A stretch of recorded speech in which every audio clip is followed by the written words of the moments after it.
എല്ലാവരും ഏറ്റവും കൂടുതൽ ഇപ്പോൾ അടുത്ത് സോഷ്യൽ മീഡിയയിലൊക്കെ ഷെയർ ചെയ്ത ഒരു ചിത്രമാണ് കുംബയുടെ ഒരു പോസ്റ്റർ. പുള്ളി ഒരുപാട് ആൾക്കാർ ട്രോളി കൊന്നായിരുന്നു കേട്ടോ, മറ്റേ വീൽ ചെയറിന്റെ ഫോട്ടോ, മറ്റേ രാജമൗലിയുടെ പാടത്തിന്.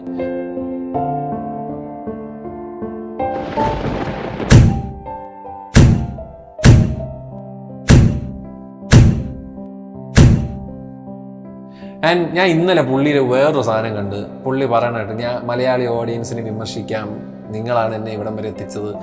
മാൻ, mad respect for that bro. എന്നെ വളർത്തിയത് നിങ്ങളാണ്, അതുകൊണ്ട് എന്നെ വിമർശിക്കാനുള്ള എല്ലാ അവകാശവും നിങ്ങൾക്കുണ്ട്.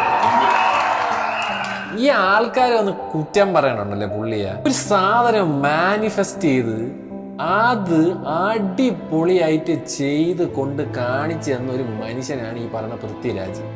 ഞാൻ ഇന്ന് ഇവിടെ എന്റെ സിനിമ റിലീസ് ചെയ്യാൻ വേണ്ടി ഞാൻ ഇന്ന് ലുലു മോളിൽ വരുമ്പോൾ ഇത്രയും ജനം കൂടി നിൽക്കുന്നത് എന്നോടുള്ള സ്നേഹവും എന്നിലുള്ള പ്രതീക്ഷയും കാരണമല്ലേ.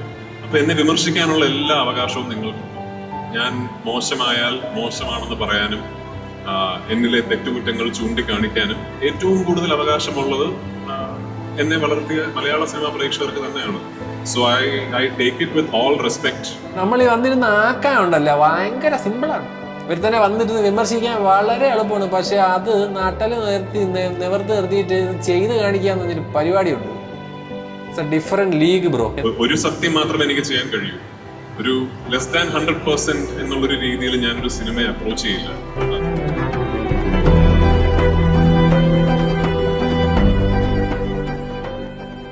എസ് രാജമൗലി ആ പോസ്റ്റർ പങ്കുവെച്ചുകൊണ്ട് തന്നെ അദ്ദേഹം പറഞ്ഞത്, അദ്ദേഹം കണ്ടിട്ടുള്ളത് വെച്ച് ഏറ്റവും ഫൈനസ്റ്റ് ആയിട്ടുള്ളൊരു അഭിനേതാവാണ് പൃഥ്വി എന്ന ഒരു കോംപ്ലിമെൻറ്റോടു കൂടിയാണ് അദ്ദേഹം ആ ഒരു പോസ്റ്റർ പങ്കുവെച്ചത്.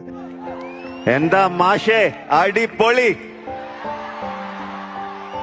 അദ്ദേഹത്തിന് ഏത് ആക്ടറെ വേണമെങ്കിലും സമീപിക്കാമെന്ന് ഞാൻ വിശ്വസിക്കുന്നു. But he thought that I should be the one to do it എന്ന് പറയുന്നത് എന്നെ സംബന്ധിച്ചിടത്തോളം ഒരു വലിയ പ്രിവിലേജും I consider it a blessing.